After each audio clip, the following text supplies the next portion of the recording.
athletic career was not real strong on the field and on courts, etc.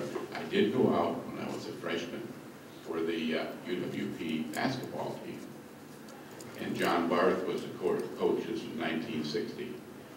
And after the first practice, he kind of pulled me aside and said, you know, we need some real strength and support for athletic programs. You'd be probably best working with the student body, trying to encourage them to attend games.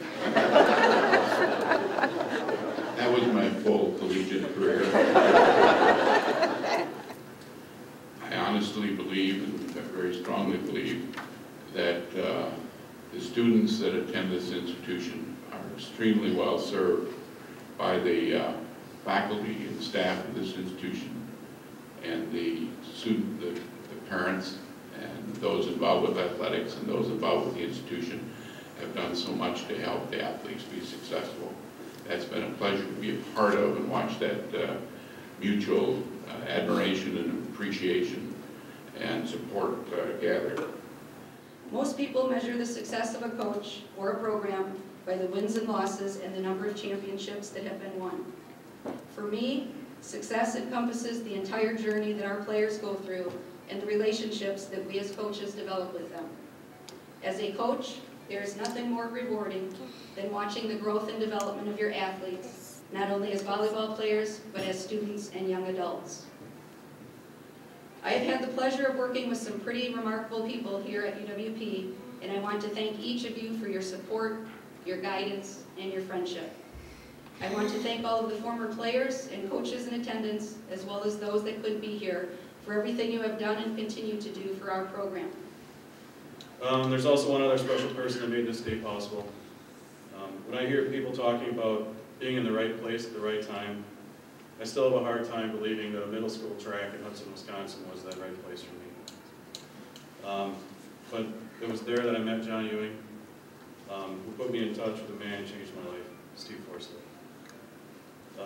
I remember the first day we met at the University of Minnesota and going to Arby's, where you laid out the fundamentals of your technique that you coach, Steve. Your keyhole theory, they explained to me that day on that napkin.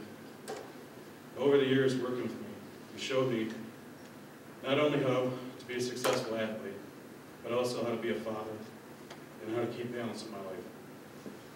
I'm fortunate to have met you and that you agreed to train me. There's no way that I can ever repay you. Thank you. Eric, the gentleman that spoke for me, or Chia, I probably wouldn't be here if it wasn't for him, because I had a lot of, going through college, it's a whole different experience. I noticed right away when I started here in college, and going into my matches, if you weren't 100% for each match, it's not like high school anymore. You go into your high school matches, you had some easy matches, you didn't really have to prepare real well for it.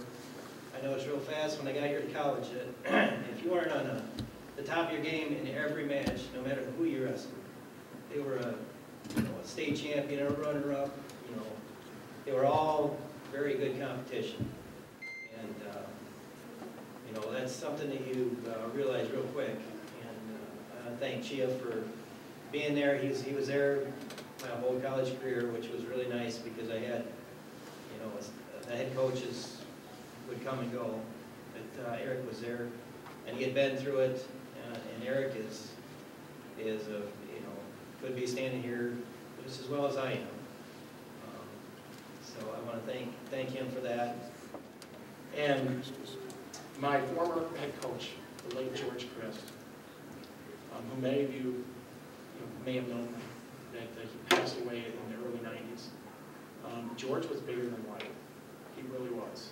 Anybody that ever knew George or played for him, you couldn't deny that. And the thing is, he expected the most out of all of us, and he wouldn't let us settle for anything less than the best we were capable of doing.